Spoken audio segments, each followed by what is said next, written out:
When you talk to potential customers, do you always win all the sales that you should? Or do you sometimes experience that dreaded feeling of, oh, that one got away? Or even worse, when you get the phone call saying, you did a great job but you came second? It's something that all of us experience. And how often is it when you think, I should have won that one and I didn't, and it's just so annoying? I want to share with you some really simple techniques to increase sales. And the easiest way to do that is by explaining to you the only two things that customers are interested when you're selling to them. The two are certainty, which I'll explain shortly, but the other one is something you won't have heard of before, which is called the afters.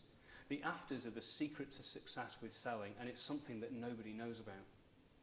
Imagine this morning that you went into a shop and you wanted to buy three things. You wanted to buy a newspaper, you wanted to buy some glasses, and you wanted to buy a lamp. So you went in to buy newspaper, glasses and a lamp, and the shopkeeper gave you the newspaper, glasses and a lamp. You paid for the newspaper, glasses and a lamp, and you left the shop carrying the newspaper, glasses and a lamp. It'd be very easy for you to think the reason you bought newspaper, glasses and a lamp is because you wanted the newspaper, glasses and a lamp.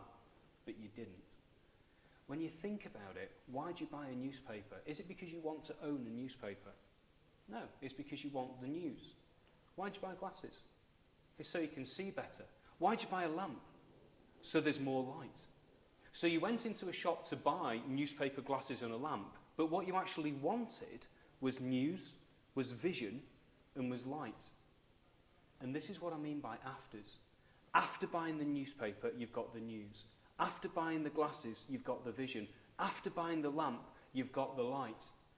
After buying from you, what are your customers left with? Because that is what they're interested in. Now that throws traditional selling on its head, because the customer could have sworn blind they wanted newspaper, glasses and a lamp.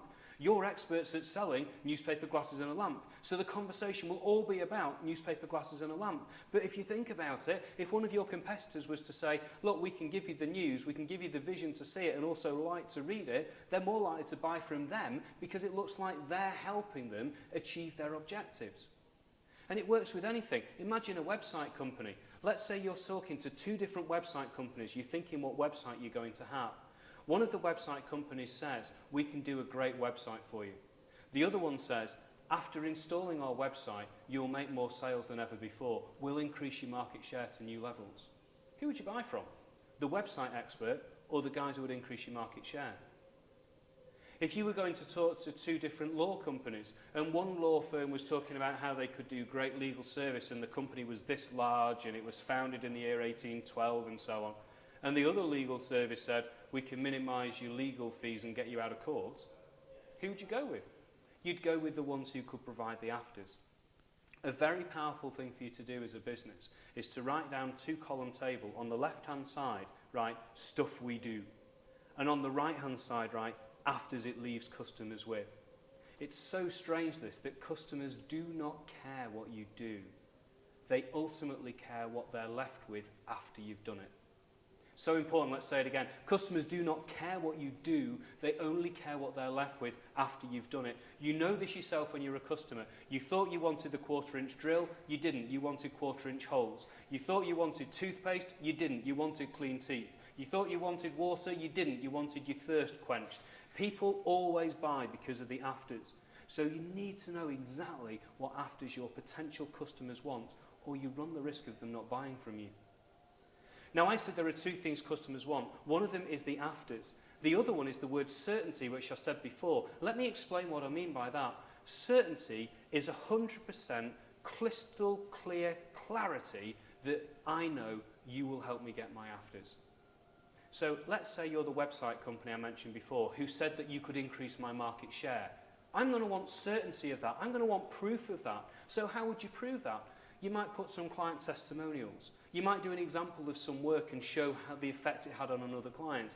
You might actually bring a client with you or actually get them to speak to one of your existing clients. You might show them some work and do some statistical data to show the market share change.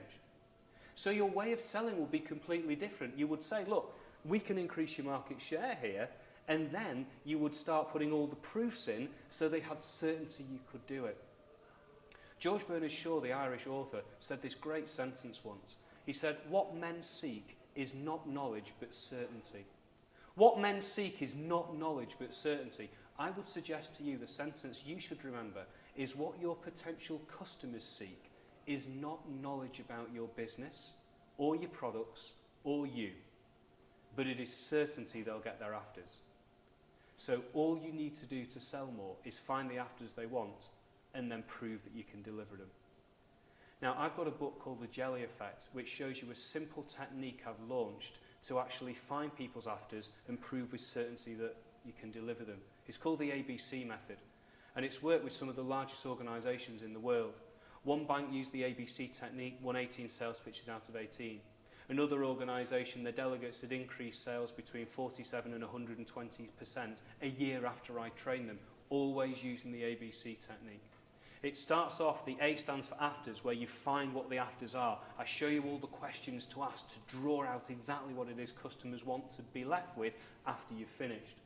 Then the B stands for be certain. You then state with certainty you can help them. The C stands for convince, where you pull all the necessary proofs in such that the customer has complete certainty they'll get the afters that they've just told you they want. This method has increased the sales of every single person that I've ever shared it with, and I'd like to share it with you. As I say, the Jelly Effect has a module which looks solely at sales, what to say so that people will buy from you. Have a read of it, apply all the lessons that are in the book, and you will sell more.